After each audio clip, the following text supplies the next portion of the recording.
I thanked my boss for the $2,000 bonus in my account. He shut his office door, sat down slowly, and said, "That bonus was $95,000. Someone's been skimming your payroll. For months." The fluorescent lights in Michael Brennan's office suddenly felt too bright, like I was under interrogation. I'd walked in here at 3:45 p.m. on a Friday afternoon, expecting a quick thank you and have a good weekend conversation. Instead, my boss, the regional director of operations for TechFlow Solutions, was looking at me with an expression I'd never seen before. Not anger, not disappointment, something worse. Pity mixed with barely controlled rage. His hand was still on the mouse, frozen over whatever he'd been looking at on his computer screen. The door click behind me sounded too loud, too final, like a cell door locking. I laughed. Actually laughed. Because what else do you do when someone tells you something so absurd your brain can't process it? What? No, the bonus was $2,000. I saw it in my account this morning.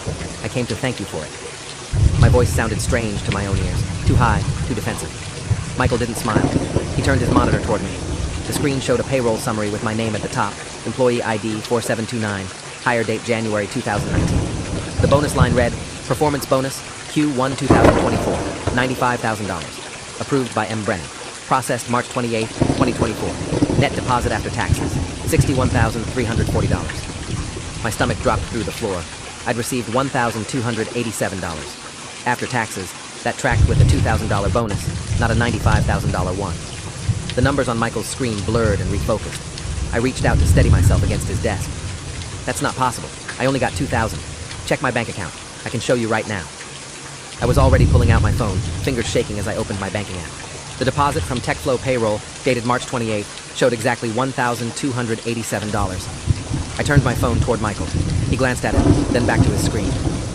"I know what you received," Michael said quietly. "That's the problem. You should have received $61,000. Someone intercepted the difference. Someone with access to our payroll system has been routing portions of your compensation to another account." He pulled up another window, this one showing a transaction log I couldn't fully understand. "I only discovered this 2 hours ago when I was reviewing our quarterly financials. Your bonus was approved at $95,000 because you single-handedly saved the Meridian contract. You know what that account is worth to us? $8 million annually. You deserved every penny of that bonus." He paused, his jaw tight. "But $93,000 never reached you. It went somewhere else." I've been working as a senior solutions architect at TechFlow Solutions for 5 years, ever since I graduated with my master's in computer science from Georgia Tech. TechFlow was a mid-sized IT consulting firm based in Atlanta, about 400 employees, specializing in enterprise software implementation for manufacturing companies. The work was demanding but rewarding, and I'd built a reputation as the guy who could rescue failing projects. The Meridian manufacturing account had been a disaster when I inherited it last November. Their previous architect had quit mid-implementation, leaving behind spaghetti code and angry clients. I'd spent 4 months working 70-hour weeks, rebuilding their entire inventory management system from scratch, training their staff, and turning what should have been a lawsuit into a glowing testimonial. When I saw the $2,000 bonus hit my account on Friday morning, I'd been grateful, but not surprised. Our company did quarterly performance bonuses, and I'd received similar amounts before. $2,000 felt appropriate for a good quarter. I'd texted my girlfriend Alicia that we could splurge on that weekend trip to Savannah she'd been wanting. I'd stopped by Michael's office specifically to thank him, because that's what you do. You show gratitude. Now Michael was telling me I should have received nearly 50 times that amount, and my gratitude felt like evidence of how badly I'd been robbed. "Who has access to payroll?" I asked, my voice steadier now. The initial shock was giving way to something colder, harder. Someone had stolen from me. Someone I worked with, someone I probably saw every day, had been stealing my money. Michael stood up, walked to his window overlooking the parking lot. "That's what we need to figure out. Officially, only 3 people have full payroll access. Dorothy in HR, Gerald in accounting, and me. But there are also system administrators who maintain the software, contractors who handle IT support, and various people with partial access for different functions." He turned back to face me. "I've already put in a call to our CFO. He's bringing in a forensic accountant. We're also going to need to involve law enforcement." The word law enforcement made everything feel suddenly terribly real. This wasn't just a mistake or a glitch. This was theft. This was fraud. This was someone deliberately, systematically stealing from me. My hands were shaking again. I sat down in the chair across from Michael's desk, without being invited. "How long has this been happening?" "You said months." Michael's expression darkened. "I don't know yet. The bonus is what caught my attention, because the amount was large enough to create a discrepancy I noticed during my quarterly review. But if someone has been skimming your regular paycheck, bonuses, raises, it could have been going on since you started here." He pulled up another document. "Your base salary is $98,000, but if I'm seeing what I think I'm seeing, you might have been receiving payments based on a lower amount." I pulled up my pay stubs on my phone, something I rarely looked at because I had direct deposit, and generally just checked my account balance. The most recent stub from March 15th showed my gross pay as $3,769.23 for the 2-week period. I did the math quickly in my head. 26 pay periods per year times $3,769 equals roughly $98,000 annually. That tracked with my salary. My regular paychecks look normal, I said, showing Michael the stub. He frowned, zoomed in on the numbers. Maybe they only hit the bonuses, or maybe the skimming is more sophisticated than I thought. He picked up his office phone, dialed an extension. Dorothy, it's Michael. I need you to pull every payment record for employee 4729 going back to his hire date. Every paycheck, every bonus, every reimbursement. Yes, immediately. No, I can't explain right now. Just do it. Dorothy Nguyen had been TechFlow's HR director for 8 years, longer than I'd been with the company. She was efficient, professional, and had always been pleasant in our limited interactions. The thought that she might be the one stealing from me made my skin crawl. But Michael had said 3 people had access. Dorothy, Gerald Foster from accounting, and Michael himself. I trusted Michael. He was the one who discovered the theft. That left Dorothy or Gerald. Or someone else entirely. Someone with system access I didn't know about. The paranoia was already starting. That creeping suspicion that made everyone around me feel potentially guilty. Michael hung up the phone. She's pulling the records now. While we wait, I need to ask you something, and I need you to be completely honest with me. His tone made me nervous. Have you shared your employee login credentials with anyone? Given anyone access to your employee portal? I shook my head. No. Why would I? Michael shrugged. Identity theft, phishing scams, sometimes employees get tricked into giving up their passwords. If someone had your login, they could potentially have altered your direct deposit information without you knowing. That thought hadn't occurred to me, and it opened up terrifying new possibilities. What if this wasn't an inside job? What if my identity had been compromised more broadly? Over the next 3 hours, Michael's office became a war room. Dorothy arrived with ready payroll records, her expression confused and concerned. Gerald joined us 20 minutes later, summoned by Michael's increasingly terse phone calls. The CFO, Thomas Whitmore, drove in from his home in Buckhead, arriving at 6:30 p.m. with a laptop and a grim expression. We spread documents across Michael's conference table, comparing what the company had paid out versus what I'd actually received. The picture that emerged was worse than I'd imagined. The bonus theft was just the tip of the iceberg. Gerald, a meticulous man in his early 60s who'd been with TechFlow for 12 years, pulled up historical payment data and walked us through what he was seeing. Your salary was increased to $98,000 in January 2023, he said, pointing to an approval form with Michael's signature. But looking at your actual deposits, you've been receiving payments consistent with an $82,000 salary. He turned his laptop toward me. The numbers were there in black and white. Every paycheck, I'd been shorted roughly $600. 26 pay periods per year, that was $15,600 annually stolen from my regular salary alone. For 15 months, that totaled $19,500. Then there were the bonuses. I'd received 4 quarterly performance bonuses since my raise, each one showing as $2,000 in my account. But Gerald showed me the approved amounts. $12,000 for Q2 2023, $18,000 for Q3 2023, $8,500 for Q4 2023, and the recent $95,000 for Q1 2024. I should have received $133,500 in bonuses. I'd received $8,000. Someone had stolen $125,500 from my bonuses. Combined with the salary skimming, the total theft over 15 months was approximately $145,000. I felt sick. That was more than an entire year's salary. That was money I could have used for a down payment on a house, for paying off my student loans, for building an actual financial future instead of living paycheck to paycheck like I'd been doing. How is this even possible? I asked, my voice rough. Don't we have controls? Don't bonuses get verified? Thomas, the CFO, had been silent up to this point, but now he spoke with barely controlled anger. We have controls. Bonuses over $10,000 require dual approval, mine and the department heads. I signed off on your $95,000 bonus personally. He pulled up an email dated March 22nd showing his electronic approval. The payment was processed correctly on our end. The issue is what happened after it entered the payroll system. He looked at Dorothy. You processed the actual payments, correct? Dorothy's face had gone pale. I initiate the payments based on the approved amounts in the system, but I don't manually enter bank account details for every employee. That's automated. The system pulls the direct deposit information from each employee's profile. She pulled up her own laptop, logged into the payroll software. Let me check something. Her fingers flew across the keyboard, navigating through screens. Then she stopped. Her eyes widened. Oh my God. She turned her laptop toward us. My employee profile was displayed, showing my personal information, salary details, and banking information. Except the banking information showed 2 accounts. My primary account, the one I'd set up when I started, and a second account labeled bonus/commission override, with a different routing number and account number.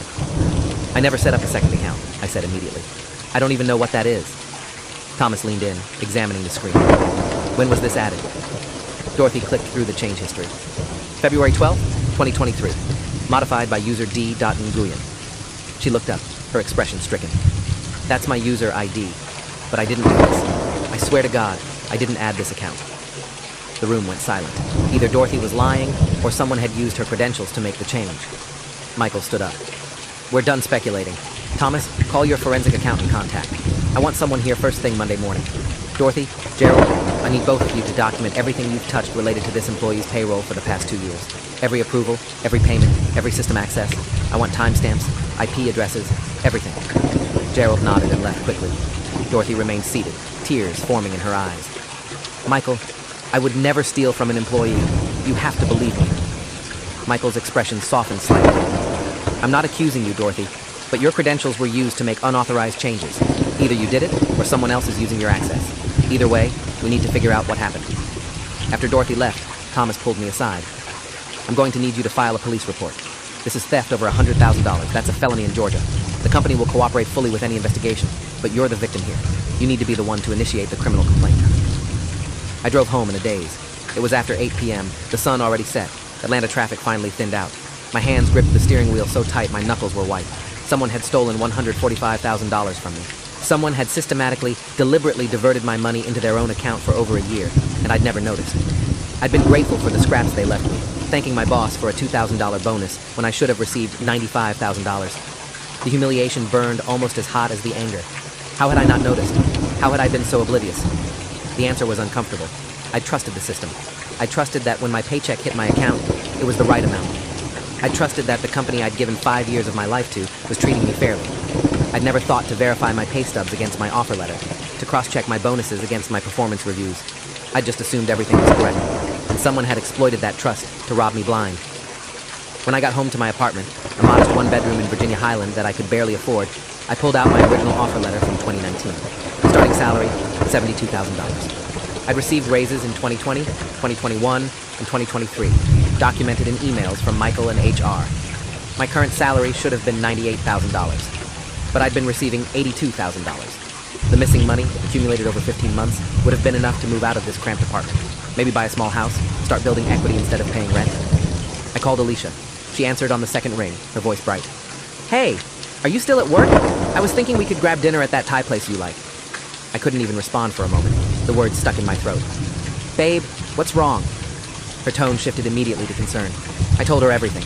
The bonus that should have been $95,000. The salary I'd been shorted for over a year. The stolen $145,000. She was silent for a long moment, then said something I wasn't expecting. I knew something was wrong. My heart skipped. What do you mean?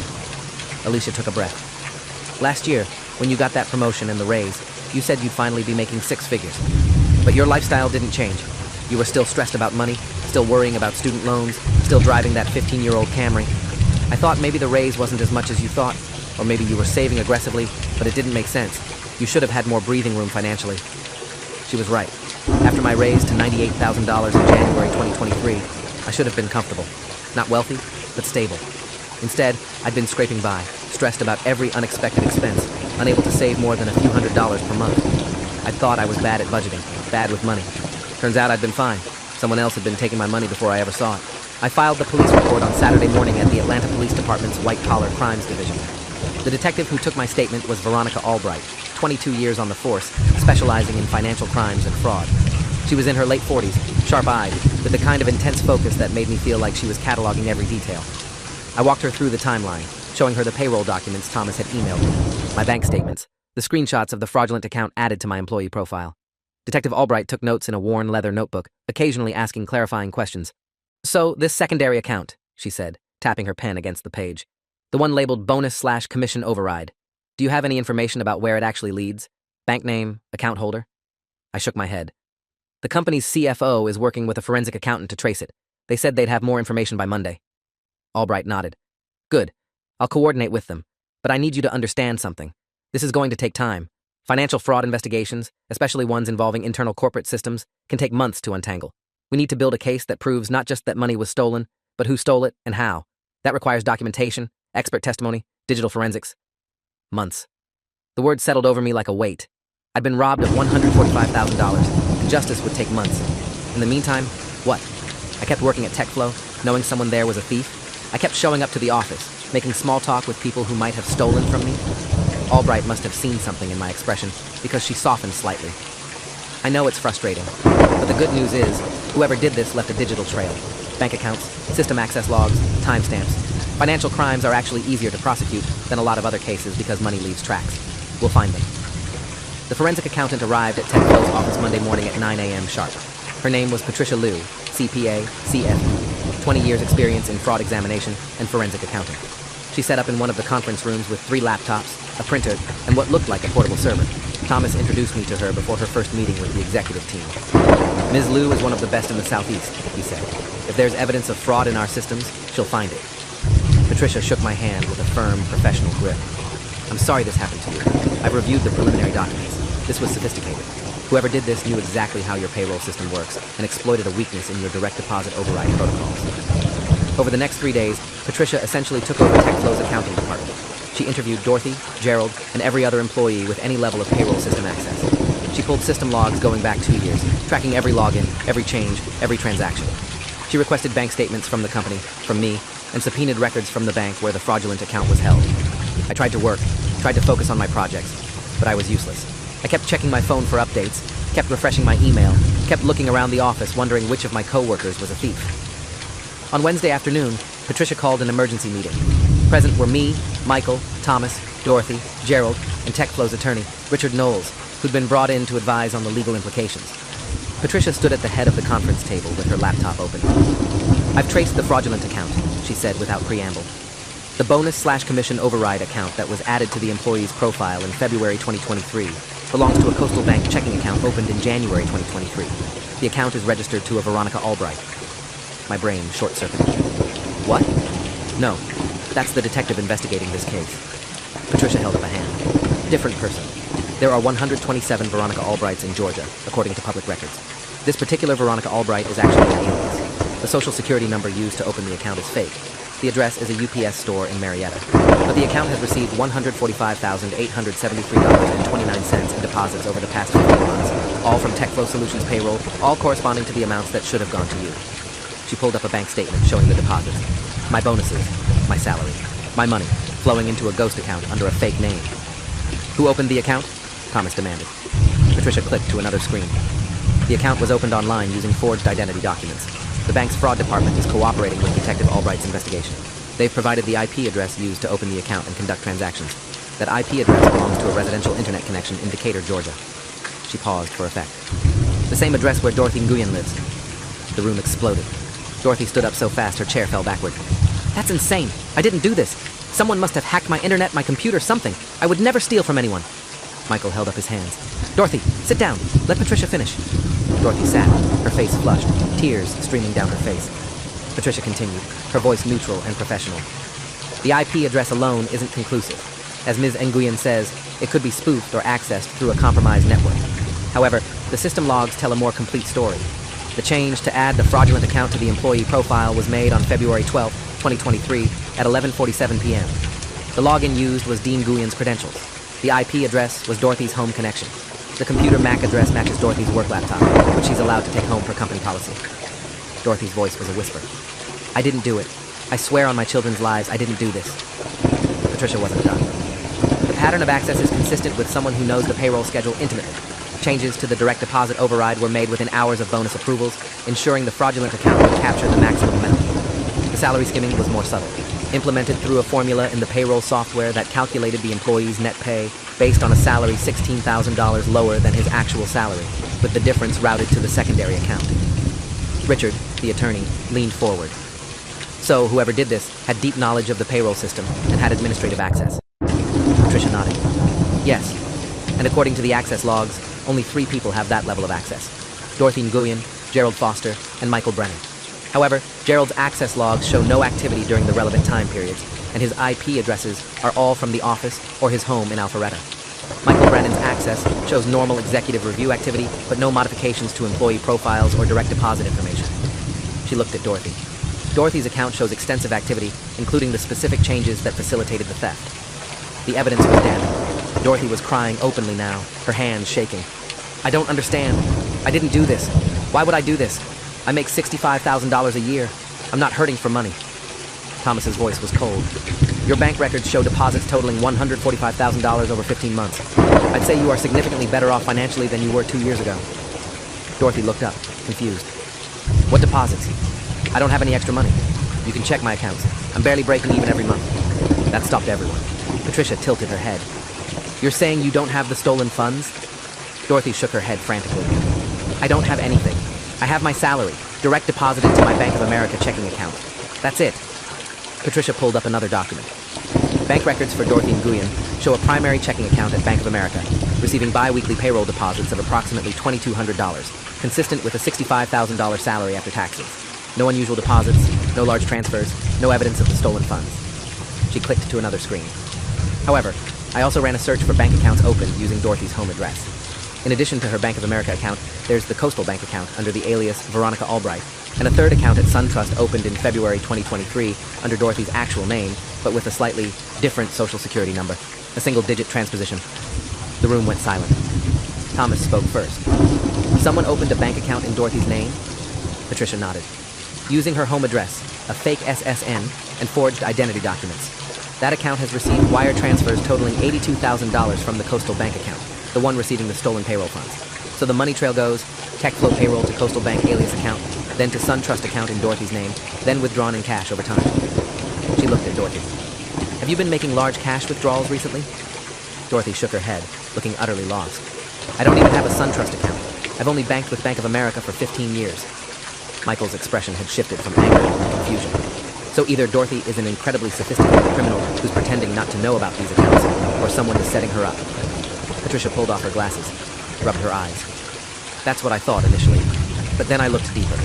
The SunTrust account's debit card has been used at several locations in the Decatur area. Gas stations, grocery stores, restaurants. I pulled surveillance footage from 3 of those locations through cooperation with Detective Albright's investigation. She turned her laptop toward us, played a video. The footage showed someone using an ATM, withdrawing cash. The person was wearing a baseball cap and sunglasses, but the build and posture looked wrong for Dorothy. Too tall, too masculine. Patricia paused the video, zoomed in. This is from March 15th at a Shell station in Decatur. Cash withdrawal of $800 from the SunTrust account. Notice the height against the ATM. This person is approximately 5'10". Dorothy is 5'4". She played another video. This is from April 3rd at a Kroger. $400 withdrawal. Same height discrepancy. A third video. April 22nd, Texaco. $600. In this one, you can see the person's hand. Male, based on hand size and shape. Wedding ring on the left hand. Dorothy's eyes widened. Is that Frank? Her voice was barely audible. Patricia didn't answer, just played a fourth video, this one from a restaurant parking lot. The person getting into a car, removing the baseball cap for just a moment. The face was partially obscured, but visible enough. Frank Nguyen, Dorothy's husband. Dorothy made a sound like she'd been punched. No, Frank wouldn't. He's my husband. We've been married for 19 years. He wouldn't steal from my company. He wouldn't frame me. Thomas's voice was hard. Where does Frank work? Dorothy's voice was mechanical, shock setting in. He's a software engineer, works for DataCore Solutions, makes $90,000 a year. Patricia pulled up another document. Frank Nguyen was laid off from DataCore in November 2022. According to unemployment records, he collected benefits through April 2023, then went off the rolls. No record of employment since. Dorothy's face went white. That's not possible. He goes to work every morning. He comes home every evening. He complains about his projects, his co-workers. He's been working. Michael closed his eyes. Dorothy, when did you tell Frank about your payroll system access? Dorothy looked at him, tears streaming down her face. He helped me set up my work laptop at home in 2020 during COVID. He's good with computers. He showed me how to use the VPN, how to access the system remotely. Patricia made a note. Did he have your login credentials? Dorothy nodded slowly. We share passwords. He knows all my logins. We've always done that. We're married. We trust each other. The picture was becoming clear, and it was ugly. Frank Nguyen, unemployed since November 2022, had used his wife's payroll access to set up a sophisticated theft scheme. He'd created a fake bank account under an alias, added it to my employee profile as a direct deposit override, and systematically stolen over $145,000 from my paychecks and bonuses. He'd then transferred the money to a second account in his wife's name with a fake SSN, withdrawn it as cash, and spent it while Dorothy worked, and had no idea her husband was committing felonies using her credentials. All the evidence pointed to Dorothy because Frank had deliberately designed it that way. If caught, she'd take the fall. His wife, the mother of his children, set up to go to prison for his crimes. Dorothy called Frank from the conference room, with Detective Albright listening in via speakerphone and Patricia recording. Dorothy's voice shook as she asked, "Frank, honey, where are you right now?" There was a pause. "At work. Why?" His voice sounded normal, casual. "What's the address of your office? I need to send you something." Another pause, longer this time. "Why are you asking me this?" Dorothy's voice hardened. "Because I'm sitting in a conference room with my boss, our CFO, a forensic accountant, and a detective who's about to issue a warrant for your arrest. They have bank records, surveillance footage, and system logs showing you've been stealing from my company using my credentials. So I'll ask you one more time. Where are you?" The silence on the other end stretched so long, I thought he'd hung up. Then Frank's voice came back, different now, cold. "I'm at home. I've been home all day. I haven't worked in 6 months, Dorothy. You know that." Dorothy's confusion was genuine. "What? No, you leave for work every morning." Frank laughed, bitter. "I leave the house every morning because I can't stand to sit here all day unemployed. I go to coffee shops, libraries, parks, anywhere but home.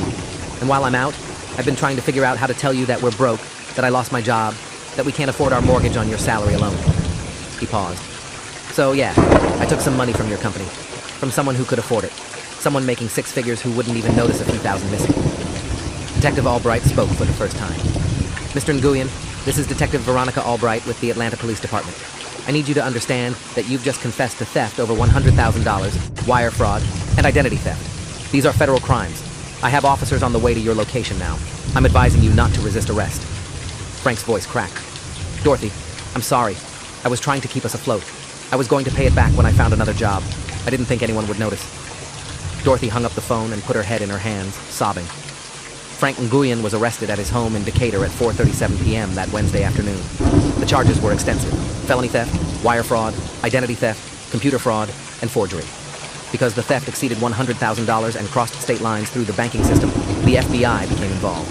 Special Agent Kenneth Draper, White Collar Crime Division, took over the case from Detective Albright. The investigation expanded rapidly. Agents seized Frank's computer, finding detailed records of the theft, including spreadsheets tracking the stolen amounts, research into TechFlow's payroll system, and tutorials on creating fake identity documents. The most damning evidence was a folder on Frank's desktop labeled Retirement Fund, containing bank statements from the Coastal and SunTrust accounts, showing the full $145,000 theft and subsequent cash withdrawals. Frank had been methodical, documenting everything, perhaps planning to eventually claim it as legitimate income, or perhaps just unable to resist the accountant's impulse to track his own crime. He'd spent approximately $118,000 of the stolen money over 15 months. Cash withdrawals that funded his daily expenses while pretending to be employed, upgrades to their home that Dorothy had thought were financed through Frank's bonuses, and a boat he'd told Dorothy was a gift from his parents.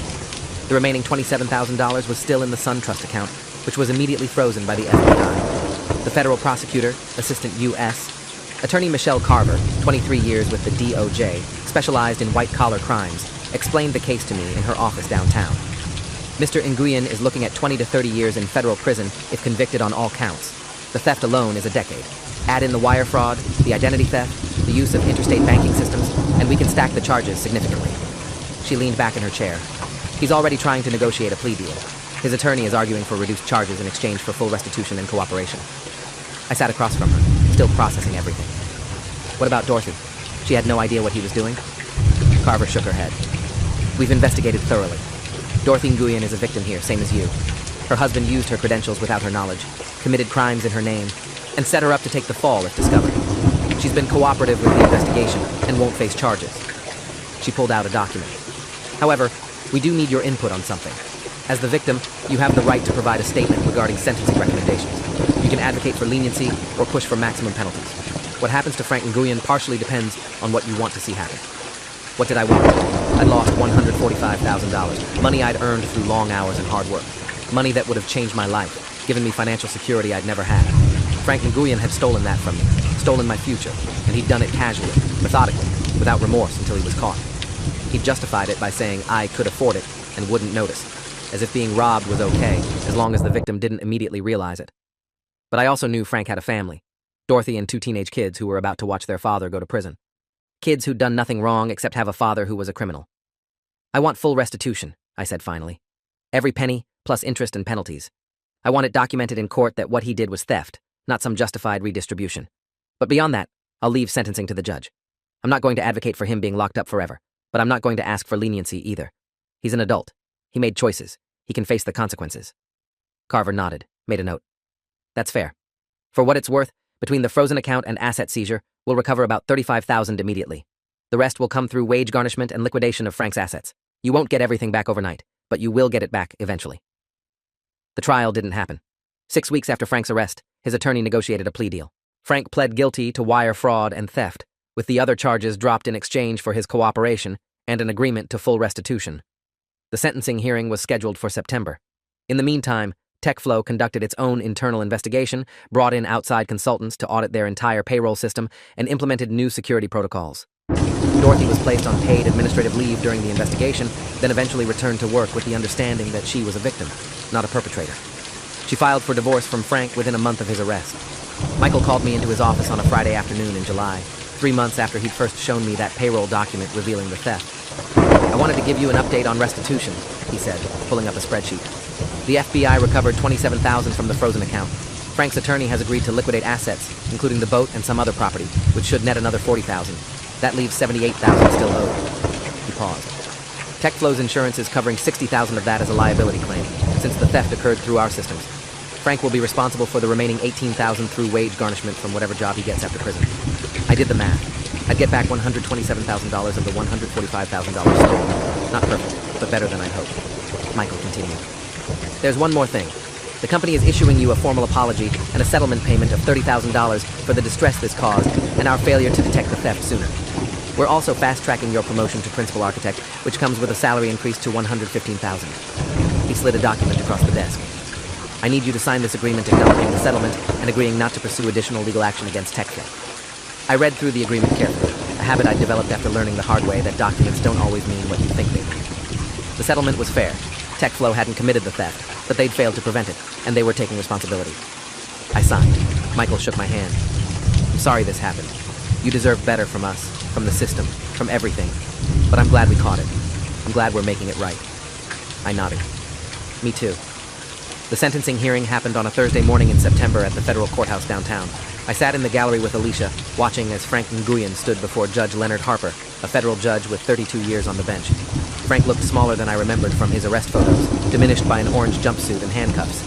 His attorney read a prepared statement expressing remorse, explaining Frank's financial desperation after his job loss, asking for leniency. Then the prosecutor presented the facts. $145,000 stolen over 15 months, sophisticated scheme, attempt to frame his wife, lack of real remorse until caught. Judge Harper listened to everything, reviewed the presentencing report, then addressed Frank directly. "Mr. Nguyen, you didn't steal to feed your family. You stole to maintain a lifestyle you could no longer afford.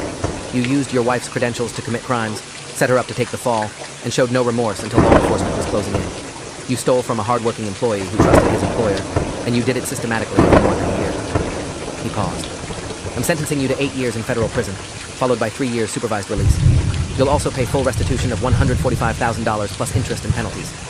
You're fortunate the government agreed to drop the identity theft charges, which would have added years to your sentence." 8 years. Frank would be 56 when he got out. His kids grown, his marriage destroyed, his career gone. I felt no satisfaction in watching him led away by federal marshals, just a hollow sense that justice had been done, but nothing had really been fixed.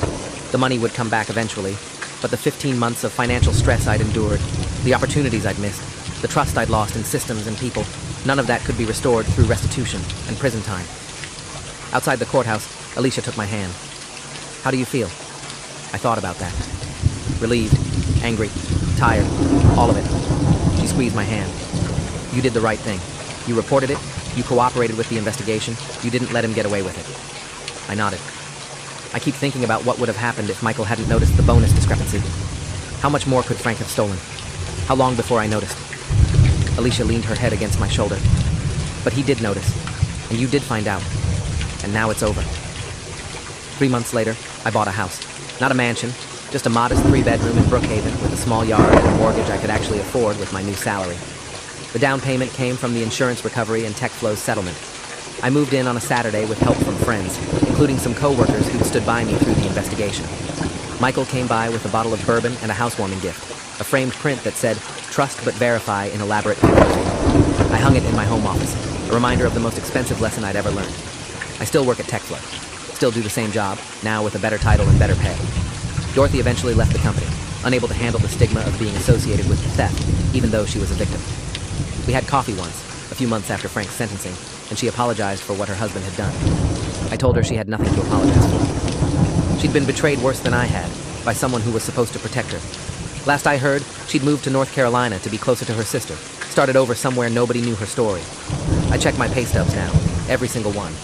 I verify the amounts against my salary, cross-reference my bonuses against approval emails, monitor my bank accounts obsessively. Alicia says I've become paranoid about money. Maybe I have. But I've also become someone who doesn't just trust that systems work correctly or that people are honest. Trust, but verify. Ronald Reagan said it about Soviet nuclear disarmament, but it applies just as well to payroll, to banking, to everything where your security depends on someone else doing their job correctly. The final restitution payment came through last month, $18,000 from Frank's wage garnishment, transferred from whatever job he found after being released on parole. It's been 5 years since he stole it. 5 years of waiting, of watching the slow machinery of justice grind toward restitution. The total I've recovered, including insurance and TechFlow's settlement, is $175,000, which is more than the original $145,000 stolen, once you factor in interest and penalties. I put it into index funds and a retirement account, building the future Frank tried to steal from me. Sometimes I wonder what Frank's thinking now, living in a halfway house in suburban Atlanta, working some low-level tech support job, sending $1,800 a month to me as restitution. Does he regret it? Does he understand what he took wasn't just money, but trust, security, peace of mind? Probably not. People like Frank, they rationalized. They convinced themselves they deserved it. They needed it. They were justified. They never really accept that they're thieves until the cell door locked behind them. And even then, they blame circumstances instead of choices. I'm not the same person I was 5 years ago. That person would have seen a $2,000 bonus and been grateful, would have thanked his boss and never questioned whether it was correct. The person I am now would have verified it immediately, would have pulled up the approval documentation, would have demanded an explanation for any discrepancy. Some people might say I've become cynical. I prefer to think I've become aware. Aware that systems fail, that people lie, that trust without verification is just naivete waiting to be exploited. But I also learned something else. I learned that when you do get robbed, when someone does betray your trust, there are people and systems in place to make it right. It takes time. It takes patience.